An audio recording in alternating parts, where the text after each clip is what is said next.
Алған қауым, барлықтарыңызды Павлодар облысының мәдениет тілдерді дамыту және архивисті басқармасының атынан осы турнирмен құттықтағым келіп отыр.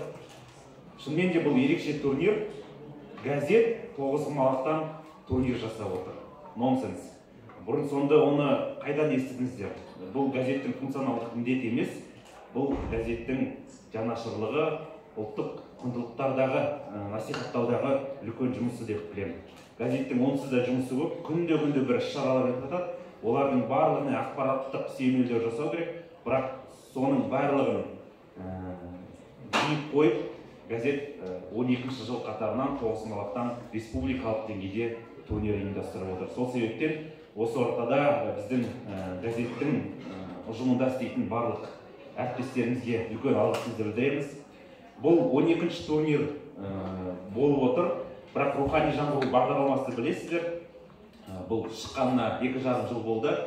Қалайша бұл рухани жаңғыру аясында деп ой келуі мүмкін. Осы бағдарламаның негізгі концепциясы ұлттық құндылықтарды дамытуға негізделген.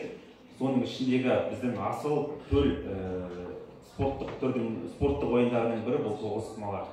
Тоғызқұмалақты насихаттаумен менің ойымша барлық деңгейдегі ұйымдар, азаматтар айналысу керек. Тіпті банктерде, сауда үйлерде, мектептерде бір турнирден өткізсе артық болмайды деп есептеймін.